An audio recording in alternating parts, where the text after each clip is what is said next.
Which is the lesser of two evils, the greater problem? To have no teacher or to have an incompetent one? Really think about that one before you answer it, okay? Think about that carefully.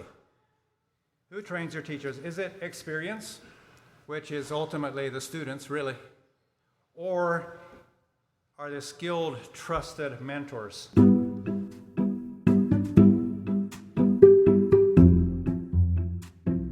Welcome back to the Doc School Leader Podcast, where we're dedicated to the renewal and growth of school leaders. I'm your host, Kyler Martin. Here on this show, we hope to help you lead your school community with greater wisdom and courage. Transformative schools need effective leaders, and effectiveness requires patient training. Here we go.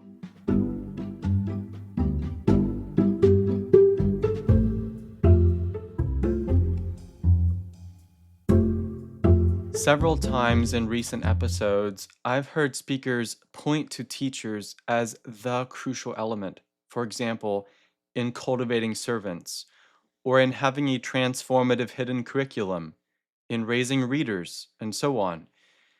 In this new segment of episodes, we want to delve into staff development and care. This episode by Ken Kauffman is a great place to start. Ken speaks with experience as a teacher, principal, and educational representative for Christian Light. He leads the way in thinking about how we prepare new teachers, how we identify and nurture the next generation of teachers, and how we build up experienced teachers.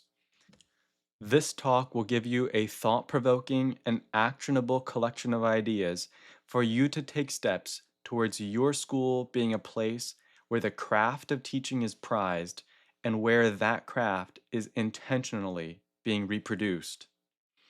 Ken suggests that teachers may have nearly as much influence on the church as its ministry. If that's the case, our vetting processes and methods of preparing teachers are often sadly lacking. And while good character is of fundamental importance, teachers need more than that. Ken begins with a provocative reading from an article written by Jonathan Erb titled, About Teacher Development. Most of us subscribe to these following ideas, and then here's one. All time and effort spent by both teachers and others in developing teacher effectiveness is time well spent. A new teacher needs to be developed just as surely as a new mason, a seamstress, or a plumber. However, the raw material with which a teacher works is far more valuable than sand and stone, fabric and zippers, or pipes and valves. It is necessary then to develop teachers, both the new and the more experienced, so that they can be effective in proper expectations about student success, in 2, managing the classroom well, and 3, designing and teaching the lessons for the ultimate goal of mastery, lesson mastery. To fail in any one of these 3 areas is to fail as a teacher, no matter how willing the mind or consecrated the spirit. Being a willing, consecrated servant of God and the church seems to have become the main criteria for hiring a new teacher. While not minimizing these noble qualities, we must believe far more than this is necessary for our schools to truly thrive. You follow what he's saying there?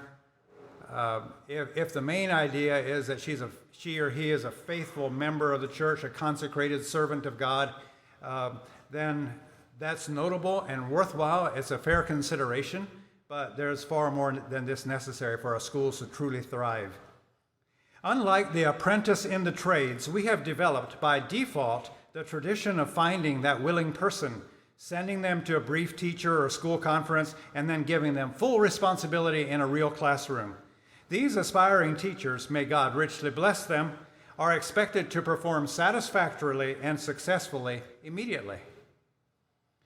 The brows of boards and parents furrow when the new teacher struggles to maintain discipline, teach classroom procedures and routines, keep multiple school records, practice invitational behavior at all times, and identify and deal proactively with non-supportive, energy-draining students, co-teachers, parents, and an occasional board member. The rookie is subconsciously expected to perform these tasks as responsibly and effectively as the well-seasoned teacher on the staff. Perhaps we would not say so outright, but our patience is not very long-winded when it is our own children getting the short end of teacher inexperience. So far for that. Thank you, Jonathan, for sharing that with us and allowing me to read it. So one of the things that Jonathan said at the outset of the article is that far too many of our teachers experience the sink or swim idea, and so I thought about that a little bit, and I just considered a little bit. What's the position of the board member? What's the position of the board? Is he engaged in the same struggle that the teacher is? Just throwing him a book, sending him to a teacher training maybe 2 or 3 days or 3 or 4 days? Is he down in the mire with him? Sink or swim? So I have some questions here. Who trains your teachers? Who trains your teachers? Is it experience, which is ultimately the students, really? Or are they skilled, trusted mentors?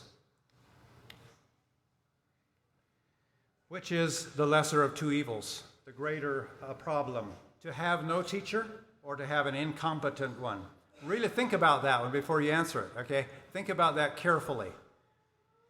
I had a school board member call me several years ago and said, we're considering letting this teacher go because she's just not competent. She's not able to do it, But we had to hire somebody. We knew that she was on the border. We weren't sure that she would work, but we had to hire somebody, And this question came to my mind right then and there. Well, would it be worse to have an incompetent teacher or a no teacher at all? Which would be the greater problem? Really, consider it well. Consider it carefully before you can.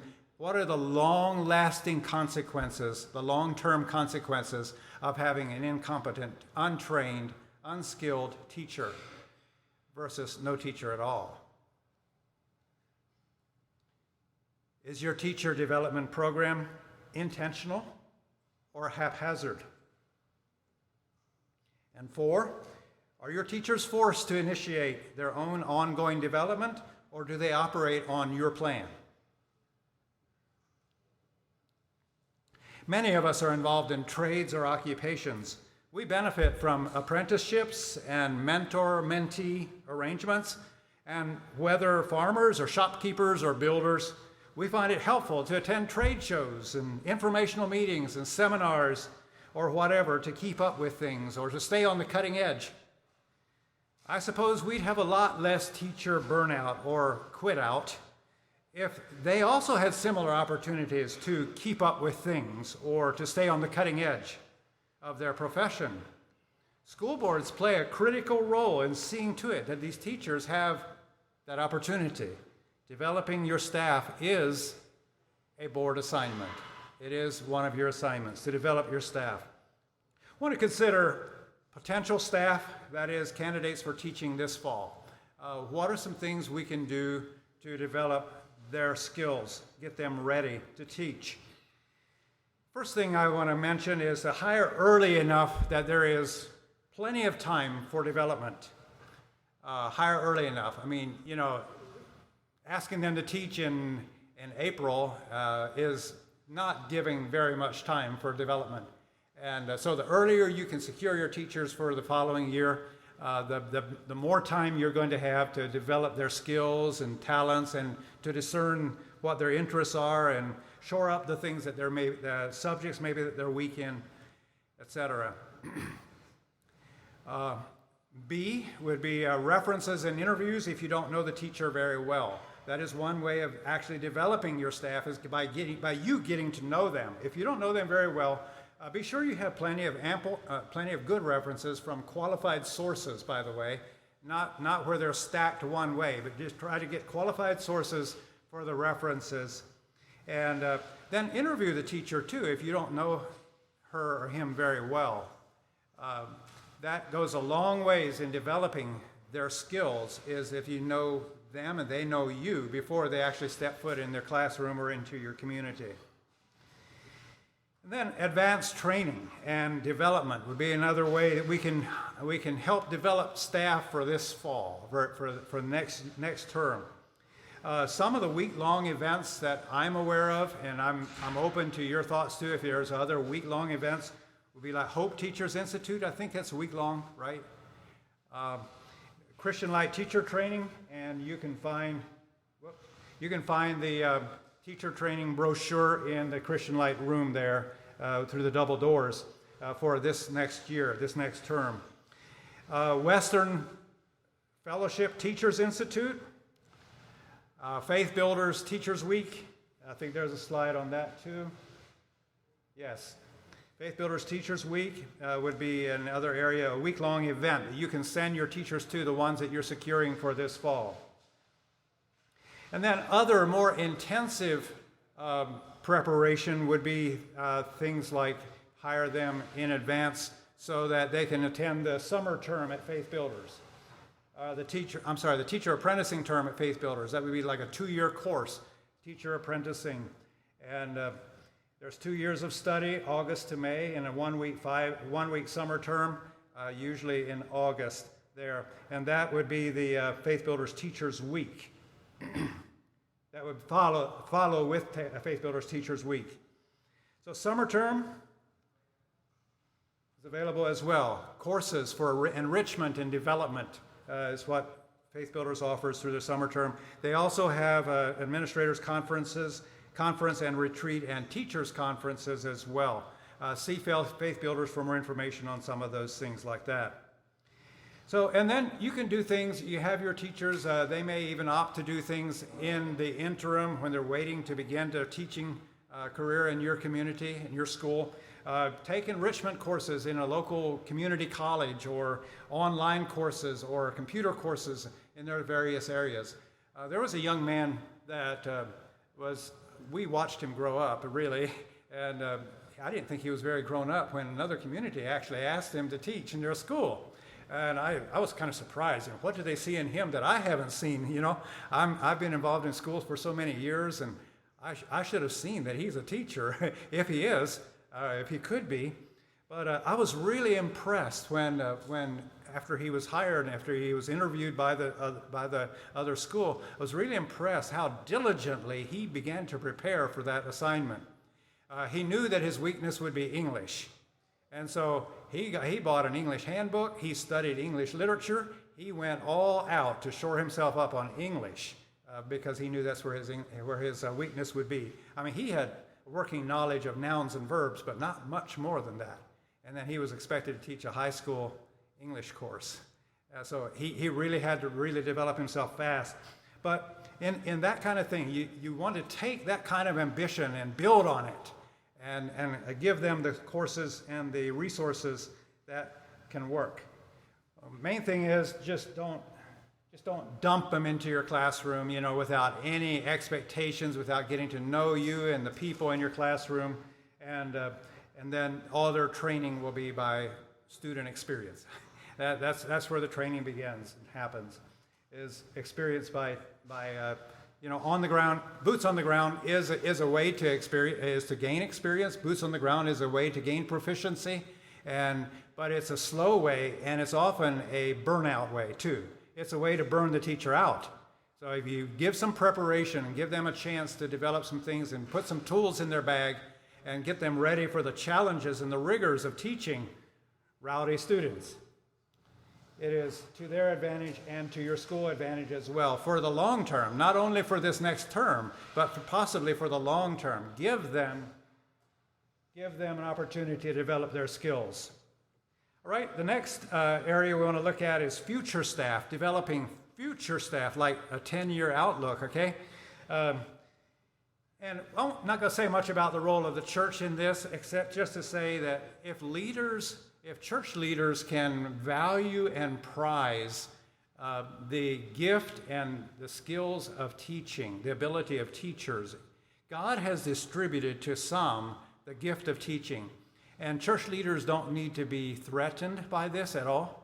They need to actually utilize it and bring it to bear on the good of the church, because that's why God has placed it there.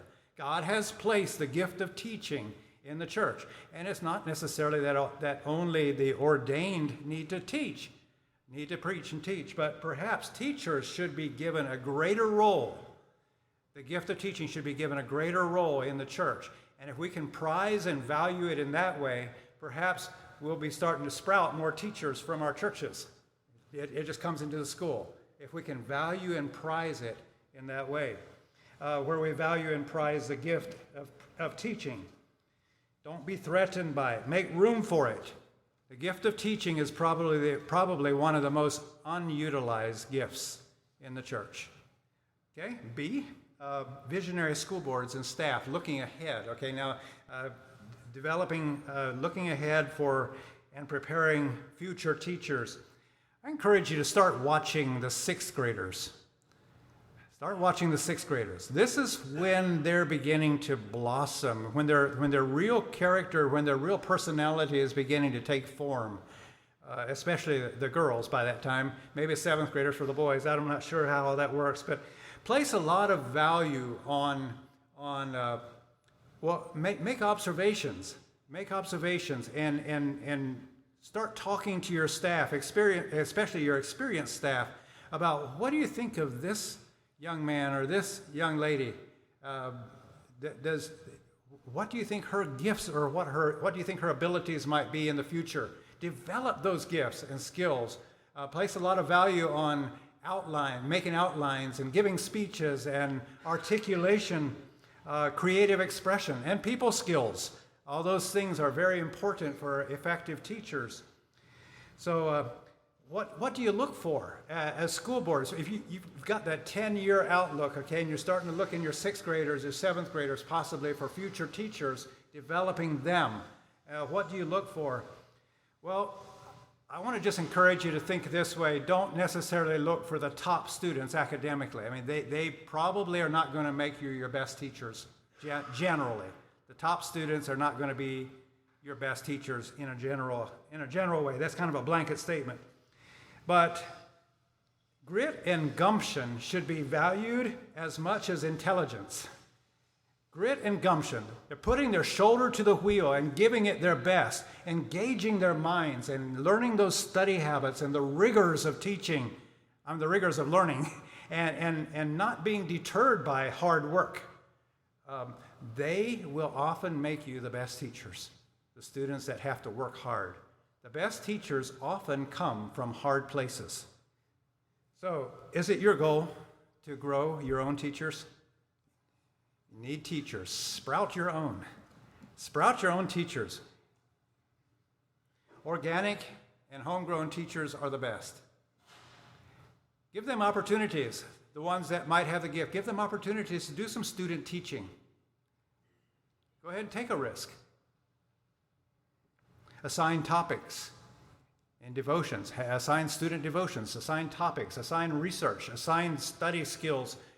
Be intentional about creating teachers, developing teachers by valuing and prizing the skills that will make them a teacher. Okay, so that's long-term staff. I've personally been struggling with this one a little bit, because how do you put this vision or this idea into actual shoe leather that, hey, we're going to have a waiting list for teachers waiting to teach our school, and we're growing them.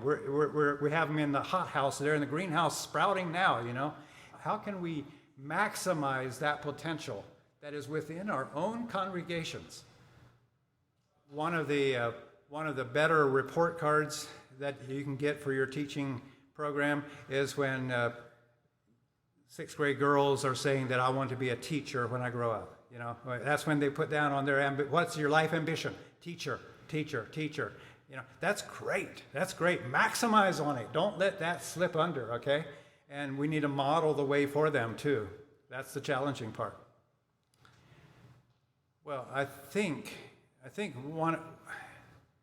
in my mind, one of the key factors in instilling that desire to teach is to have your teachers be joyful in their teaching, to be enjoying it, and to be, I mean, it's not an easy job. No, it never will be easy, and we need to actually be able to demonstrate. And that's the one thing I teach teachers sometimes too, is don't hesitate too much to let the students know that you had to really study and work on this concept yourself.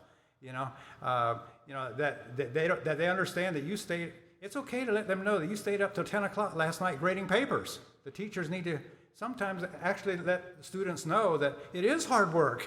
It's not just an easy job, and those that can't work a regular job teach.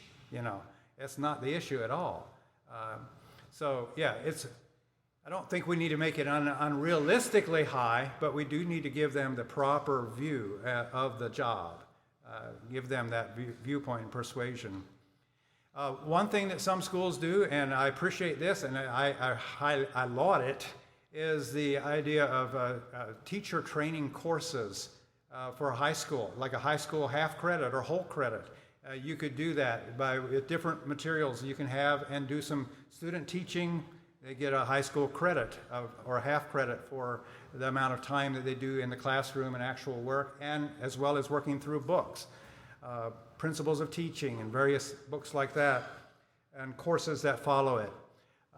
And there's been schools that says, well, we don't do high school here, so with 7th and 8th graders, could they do that? Well, yes, they probably could too. Some of them could probably do that. Nurture it by developing the materials or giving them the materials that will, and structure a program in such a way that you can actually expect some sprouts, some teacher sprouts. Okay, let's move on now. This is the main emphasis, though, is developing your present staff. Roman numeral number 3, developing present staff. Staff meetings. Staff meetings can be enrichment times, and this is something that I just enjoyed very much, and I still have this recurring dream.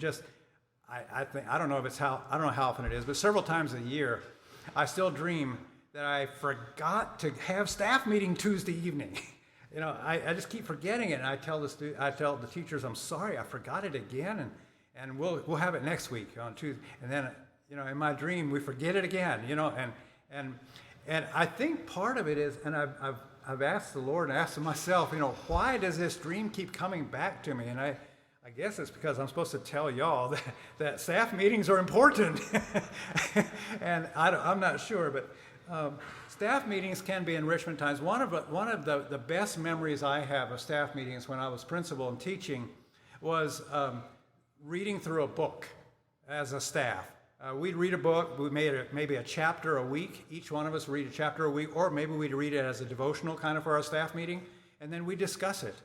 The Master Teacher, for example, Rod Staff's book, Master Teacher, and other books that you can read for staff development and developing skills. Staff meetings can also be a great time to discuss methodology and how do you handle this, and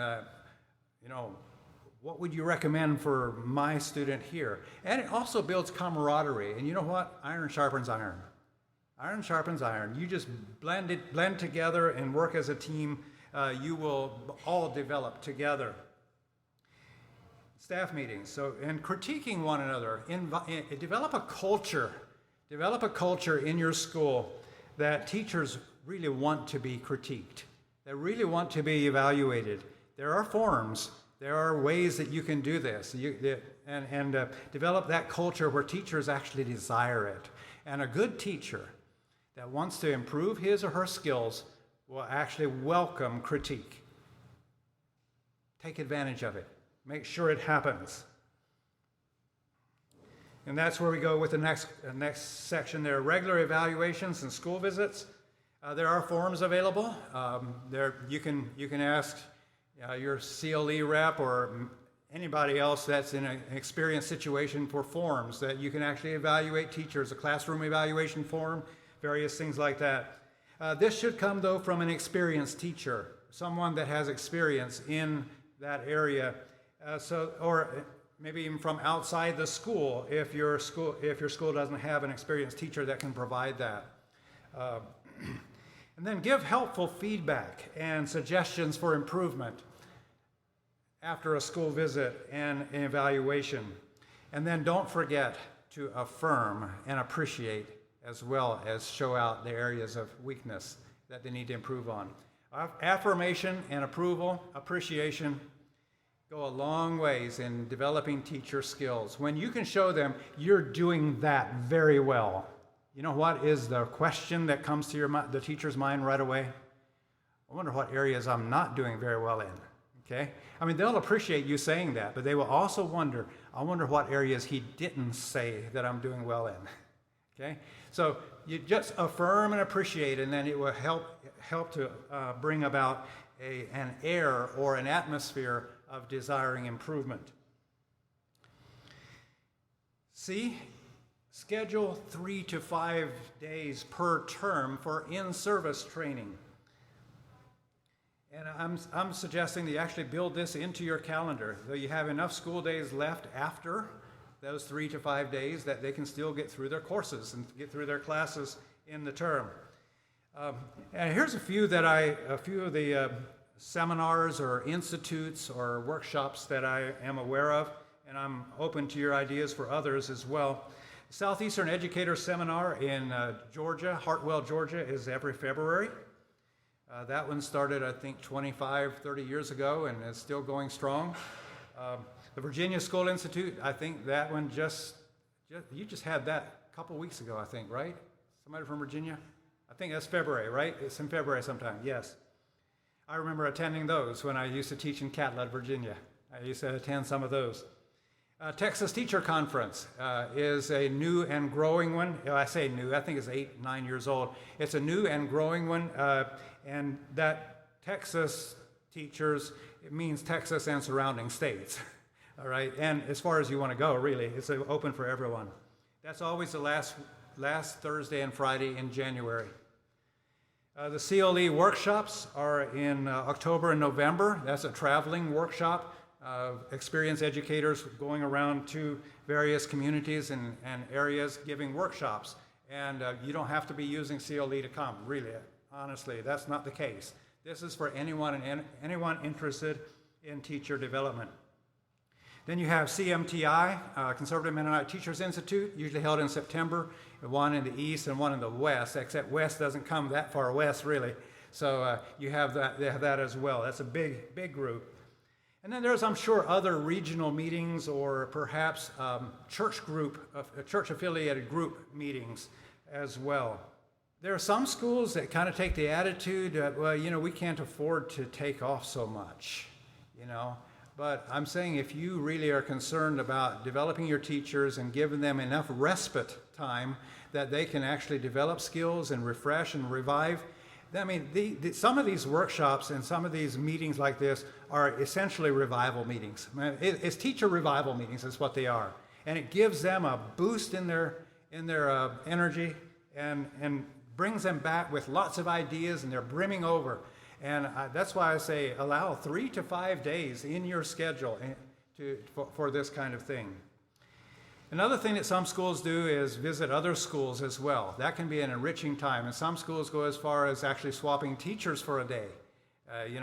Swapping teachers into schools just for a day, just to experience new things and stretch them, various things like that. I'm not sure that I'd recommend that one, but that is what a few schools that I know of have done. Visiting other schools is a way to sharpen your iron, sharpen the teacher's iron.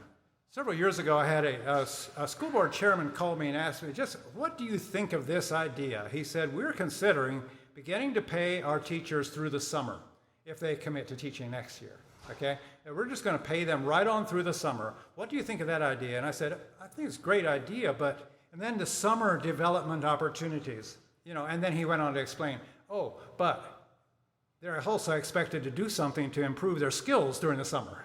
They're teaching skills during the summer. For example, they might have to go to summer term at Faith Builders. They might have to, attend a week of teacher training somewhere again, just as alumni. Go back and do it again, and take it over. Or maybe do required reading with book reports. We're going to require things like that. Research projects with term papers.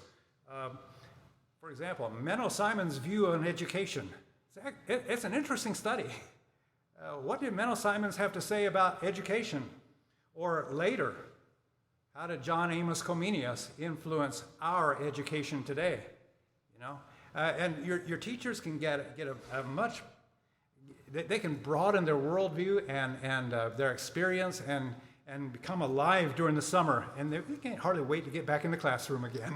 You know, so develop the summers. If you can do this, it'd be great. Take classes. You can ask them to take classes and maybe attend a seminar somewhere like that. Video or computer courses and online courses or something like that could possibly be useful in some situations. Travel study. This is something that I'm kind of excited about. I see more and more teachers doing this during the summer, is that they don't just go get a job to supplement their wages. You know, they don't just go work really hard and wear themselves out all summer so they can teach for the rest of the fall, or the rest of the term, okay? But they do travel, but that's because they're being paid, you know, right on during the summer. But it's structured in such a way with an agreement with the school board that it's going to work for the school's benefit, not just that they're taken on vacation. So teachers are going to, and some of the teachers from that school board chairman that called me and asked me what I think about those ideas, some of their teachers would go to work in refugee camps for the summer, you know, over in Greece, or something like that. They'd write articles about it when they come back, and just various things like that, and they've been very involved and engaged. And guess what? Their classrooms are bettered for it when they come back. Their classrooms are better for it because they have a broader experience now, and they can teach social studies like never before, you know? Or, you know, when they learn another language or something like that. Yeah, that's another thing. Take a foreign language course. Have your teachers take a foreign language course during the summer. Maybe you can have that person be your high school teacher someday for a foreign language course in French. But if you do this, if you do pay your teachers during the summer, then you do, I think, also have a little right to also specify what kinds of things they should be doing. And not only a right, perhaps a responsibility, if that's the case. E, assign a mentor to young or beginning teachers. That is powerful. Young or beginning teachers need a mentor. You need to have someone assigned with them to walk through them, to give them a daily phone call or a weekly phone call, whatever the need is. Give a weekly phone call or work with them for a day every week. Just mentor them through. That's one of the things I valued in my first year of teaching. I was acting principal. I was actually assistant principal, but I was working underneath a principal who was going back to school to take on more courses so he could teach more proficiently. And he would still come back and conduct our staff meetings. He would come back and do our evaluations. He would help us to develop our skills. And I valued that very highly. G, provide stimulating periodicals and resources. The Christian School Builder by Rod and Staff, Blackboard Bulletin by Pathway, Light Lines, which is a free publication from Christian Light, and you can sign up for them over there if you'd like some. ACSI has periodicals if your school is a member of ACSI, Association of Christian Schools International. If your school is a member of that, you can get their periodicals free, and there's more. There will be lots more that you can get. So keep good reading materials in front of them, including articles that you cut out of the Wall Street Journal or whatever you're reading that might be helpful or stimulating for their development. H, maximize achievement tests by using them partly as teacher scorecards. When you do an achievement test, a standardized achievement test, you can, and I'm not saying to do it absolutely, please don't. I mean, this is not the only indicator of teacher performance, please understand. But it can give you a snapshot into how the teachers are doing. Like, what happened this year? You know, why this big drop in this class? They're underperforming from the previous years, and why? You know, and maybe in this area or maybe in this subject material, you can evaluate if you understand and can interpret and read achievement test results. It can give you a snapshot into into teacher performance as well as student performance. And then I want to mention this one too. Keep this in front of your teachers if you're available and you can use this in your community. Is the docforlearning.org. This is a home page right now. As far as yesterday was concerned, I think this is a home page. You see there's a lot of material on there and a lot of questions can be asked, a lot of forums and discussions and things like that. I think you'll hear more of that tomorrow. Okay, a couple thoughts here toward the end, a few thoughts here toward the end now. Some concepts that are critical to staff development. Keeping good staff provides stability and opportunity for mentoring. Okay, remember, keeping good staff provides stability and opportunity for mentoring younger and inexperienced people. B, aim for something. Develop and write out a long-term goal. This is talking about vision, of course, because if you aim at nothing, you're sure to hit it. But bullets will always go in the direction the gun is aimed. All right? It'll at least go in the direction that it'll go. So be sure you aim at something. Have a goal. Write it out. Discuss it. Write it out. Know what you're looking for. What is the end product we're driving for? What do we really want to see in our schools? Why is teacher development important to us? What do we want to see? Part of this is maybe even having a help wanted ad in your mind always. What are the qualifications for teachers? What do we really want to see? And do we always need to hire novices? Can we make an offer to a teacher that's experienced already in another school? Are we capable of doing that? Do we have the experience and the means to do that? That we always hire novices instead. These qualifications required, that help wanted ad in your mind. All right, C, your school's philosophy about excellence and teaching is on display. If you can develop a culture that surrounds your school where teachers know and understand that you have to perform to work here, it will go a long ways in switching the culture or moving the culture where teachers will want to teach at your school, where they will want to come. They will suggest coming to your school. If you can switch it, that they actually have to perform to get there. One of the reasons for that is because human beings, men especially, are up to challenges. We like to be challenged. We like to develop our skills, all right? And that's inherent in anybody that is thinking sanely, I think, as far as teaching is concerned. So you got to perform to work here. Also remember to pay for what you get, because you get what you pay for. Pay for what you get, because you get what you pay for. We need to remember that as well.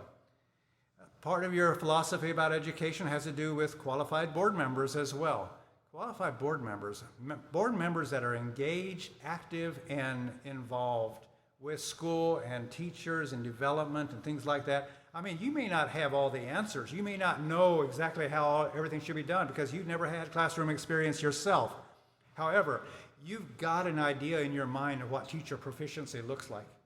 You do. God has given you the wisdom and the assignment to be able to do that. Boards, you're responsible to guide the teachers in that way. So qualified board members that think this way. D, teachers teach best out of freshness. The best teachers are learning teachers. So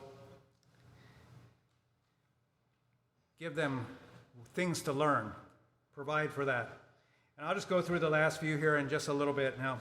Just because a person is friendly, outgoing, articulate, loves God and loves children doesn't mean they'll be a good teacher necessarily. Be sure you understand what the qualifications should be before hiring a teacher. F, schools that employ novices year after year are usually unstable. The definition of a novice is a person new to or inexperienced in a field. A bishop should not be a novice, according to 1 Timothy 3:16. Don't the teachers in our schools have just as much impact on the church